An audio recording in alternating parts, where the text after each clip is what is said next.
Saffron salts में आपने मिलकर योगादित्य सिंह जी के साथ आपने ऐसे 52 एपिसोड्स लिखे हैं, जिसमें आप हमारे वीर, हमारे प्राचीन काल के, हमारे जो पूर्वज वीर वीरांगना रह चुके हैं उनके बारे में, उनके साहस के बारे में आपने लिखा है।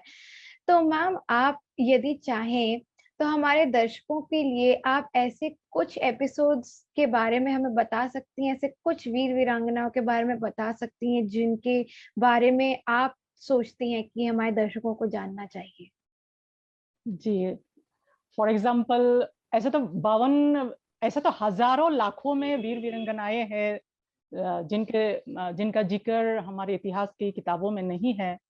और सैफरन सोर्ट्स में 52 एपिसोड्स में से कई सारे जो वीर वीरांगनाएं हैं उसके बारे में भी कोई जिक्र नहीं है।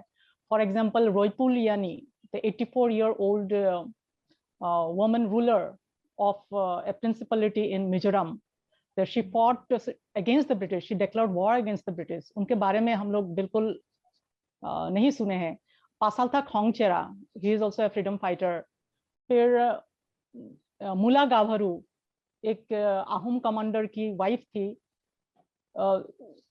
उनकी स्टोरी ऑफ वेलर है इन सैफरन सोर्ड्स।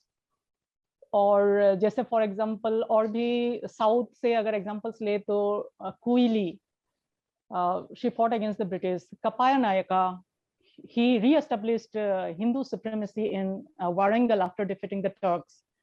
तो इस तरह अगर हम गढ़वाल की बात करते हैं, आज के उत्तराखंड और हिमाचल बॉर्डर के उस एरिया की बात करते हैं, तो नागकाटी रानी के बारे में बहुत कम लोग ने सुना है। She defeated Shahjahan forces, Mughal forces, और जो भी सर्वाइविंग सोल्जर्स थे, शी कट देयर नोजेस ताकि वो लोग दोबारा हिम्मत ना करे गढ़वाल किंगडम को आक्रमण करने की। और इसीलिए उनका नाम ही नागकाटी रानी रखा गया है। और जब हम गुजरात की बात करते हैं तो वहाँ नाइकी देवी है, she defeated Mohammad Ghori in battle. तो इस तरह की अगर ओडिशा की बात करते हैं तो राजा नरसिम्हा देवा, तो बंगाल सुल्तानेट को उन्होंने हराया था। और इनफैक्ट उन्होंने हराया ही नहीं था, वो he intruded into the Bengal sultanate territories and captured parts of their territory and annexed those territories into his empire। तो इस तरह की बहुत सारे स्टोरीज है from each and every corner of Bharat. तो जैसे नागभट्ट है, Nagabhata one, he defeated the Arabs in the 8th century। तो शुरुआती की अगर हम स्टोरीज ऑफ वेलर के बारे में बात करते हैं तो इसमें अनेकों सारे जो 52 एपिसोड्स ऑफ वेलर है, each and every story is inspirational. और हमें बहुत गर्व महसूस होता है कि हमारे पूर्वज ऐसे रहे। और जैसे कि अगर एक कहानी में अगर विस्तार से अगर इन डिटेल अगर बताना चाहूंगी तो I would want to tell about Raja Prithu of Assam. तो राजा पृथु के बारे में मैं बताना क्यों चाहती हूँ, क्योंकि हम सब ने इतिहास की किताबों में बख्तियार खिलजी के बारे में हम लोगों ने पढ़ा है। बख्तियार खिलजी जिसने बंगाल, बिहार, औध, ये सब जगह ही ये सब रीजन्स जो है, he conquered all these regions and he destroyed 4 ancient universities including Vikramshila University and Nalanda University। तो जैसे मैंने कहा था कि नालंदा यूनिवर्सिटी में ऐसे लाखों मैन्युस्क्रिप्ट्स जो थे तो वो जला दिए गए। And there were 3 multi-storey libraries, और एक लाइब्रेरी जो था वो 9 स्टोरीज के थे। और वहाँ जो सब्जेक्ट्स पढ़ाया जाता था वो जैसे कहा जाता है 64 subjects, right from the Vedas to Mahayana Buddhism to astronomy, physics, ये सारे सब्जेक्ट्स, मैथमेटिक्स, ये सारे सब्जेक्ट्स वहाँ पढ़ाए जाते थे। और जब बख्तियार खिलजी ने वहाँ आक्रमण किया था, there were around 10,000 students and 2,000 teachers, and the students were from various parts of the world. तो बख्तियार खिलजी ने वहाँ आकर नरसंहार किया। He killed, he executed, he slaughtered all the students and the teachers, and only few could escape alive। फिर इसके बाद he marched with a huge army towards Assam. उस समय असम को कामरूपा कहते हैं, कामरूद कहते हैं। इससे पहले असम को प्रागज्योतिषपुर के नाम से जाना जाता है in the ancient text like Ramayana, Mahabharata और भी जो पुराना से वहाँ प्रागज्योतिषपुर के नाम से जाना जाता है। तो उस टाइम जब मुगलों एंड उसके पहले टर्कीज और जब बंगाल सुल्तानेट का आक्रमण हुआ था, उस time Assam was known as Kamarupa. तो उस दौरान असम जो है बहुत बड़ा एरिया, आज के नॉर्थ ईस्ट जो है वो पहले असम और छोटे छोटे ऐसे किंगडम्स रहा जहाँ वहाँ के ट्राइबल चिफ्स होते थे और छोटे छोटे किंगडम्स हुआ करते थे। और लेकिन बड़ा जो एरिया है वो कामरूप एरिया में, that was ruled by during the time Kamrup was ruled by Raja Prithu of the खेन डायनेस्टी। तो ये 1206 सीई की बात है। और इसके बारे में जो एविडेंस अगर हम बात करते हैं इसके बारे में, तो लिटरेरी रेफरेंसेस थोड़ा बहुत है। जो Minhaj Siraj in his book Tabaqat i Nasiri, उसमें राजा पृथु को बातू, जैसे प्रोनाउंसिएशन में काफी डिफरेंसेस होती है, तो उनके प्रोनाउंसिएशन के हिसाब से राजा बातू के नाम से मेंशन है। तो ये खिलजी वहां आक्रमण करने गए थे, तो वो बहुत बुरी तरह वो हार चुके थे। तो राजा Prithu was helped by neighbouring जो चिफ्स है, वो सारे इकट्ठा होके they unitedly fought against the common enemy. पहले तो हमें जो भी हिस्टोरिकल रिकॉर्ड से पहले की, वो ज्यादातर जो मुस्लिम इन्वेडर्स थे उनको म्लेचस के नाम से जाना जाता है, लिखा जाता है। तो इन फाइटिंग तो होता था पहले, भारतीय जो भी किंगडम्स थे उसके बीच में इन फाइटिंग होता था। ठीक इसी तरह कामरूप में भी काफी सारे वैसल रूलर्स भी थे, इंडिपेंडेंट रूलर्स भी थे, लेकिन when it comes to a common enemy, जैसे कि बख्तियार खिलजी आए थे, तो all the chiefs they all united together to fight against the enemy।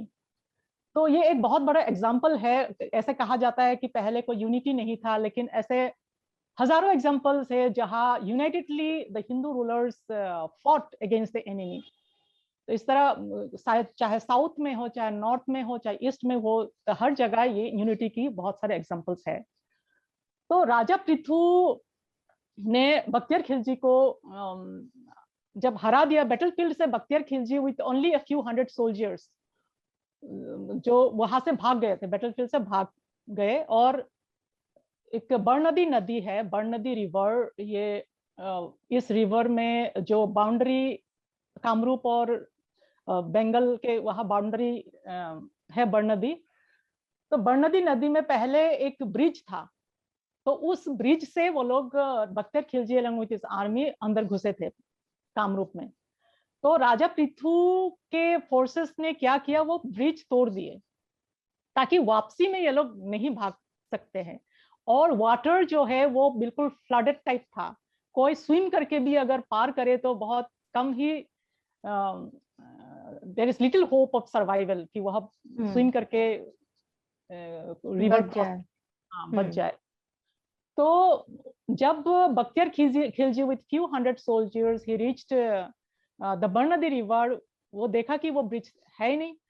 तो उस टाइम नाव बोट्स वगैरह भी नहीं थे इनके पास, तो जल्दी जल्दी से जो भी मतलब वहां के पेड़ ट्रीज है वो कट करके वो राफ्ट और नौका बनाने के लिए उसने ऑर्डर दे दिया अपने लोगों को, तो वो सब करने लग गए थे। तो वहां एक मंदिर दिखा बख्तियार खिलजी को। वो मंदिर बहुत ही इन द अकाउंट ऑफ जैसे मिनहाज सिराज ने जो तबकत-ई नासिरी में इसका वर्णन किया है इस मंदिर के बारे में, कि वहां बहुत सारे मूर्तियां थे जो गोल्ड एंड सिल्वर में क्या बने हुए थे। और सबसे बड़ा मूर्ति जो था वो गोल्ड से बनी हुई थी और वो काफी बड़ा था मूर्ति। तो इससे पता चलता है कि उस समय 13th सेंचुरी में असम का जो इकोनॉमिक कंडीशन जो था, अगर पूरा सोने का ही मूर्ति अगर मतलब टेम्पल्स में अगर है, इसका मतलब दैट इज वन एग्जांपल। ऐसे कई सारे मंदिर, ऐसे पहले अगर हम मंदिरों की बात करते हैं तो सोमनाथ मंदिर से लेकर from the north to the south east to the west बहुत सारे ऐसे मंदिर है जो पुराने मंदिर जो है उसमें जो मूर्तियां थे वो most of this मूर्तिज were made of gold and silver. तो आसाम की वो इकोनॉमिक कंडीशन भी इस मिनहाज सिराज की तबकती नासिरी किताब से पता चलता है। तो जैसे कि पृथु को पता चला, राजा पृथु को, कि वहां छुप गया है मंदिर के अंदर, तो he came along with his forces, और वहां से फिर ये लोग भाग निकले विद देयर हॉर्सेस। तो नदी में बहुत सारे लोग खत्म हो गए, तो फ्यू सोल्जर्स के साथ बख्तियार खिलजी किसी तरह वो नदी पार कर लिया और वहां से भाग गए बंगाल। और Bakhtiyar Khilji was so badly wounded in this battle that he could no longer commit any loot or plunder. तो बख्तियार खिलजी ने कितना नरसंहार किया, he destroyed our heritage structures, और कितने सारा नुकसान किया। लेकिन after being defeated by Prithu, he could no longer commit all this loot and plunders or commit any genocide. और कुछ ही महीनों में he was killed because he was bedridden and he was killed by his own men. He was assassinated by his own men.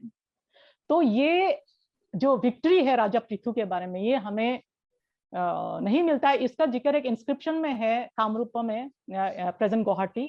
It is called the Kanai Varasi rock inscription. इस Kanai Varasi rock inscription में पूरा अच्छी तरह से मेंशन है किस तरह the Turkish army was badly routed. तो और इंस्क्रिप्शन कभी झूठ नहीं बोल सकता, इंस्क्रिप्शन तो 100% ट्रू है। तो ये राजा पृथु की कहानी है in detail from saffron source. Please remember to subscribe to us and switch on the notifications for this channel. For our other social media links, more content, and to support our work, please visit citti.net. Dhanyavad. Namaskar.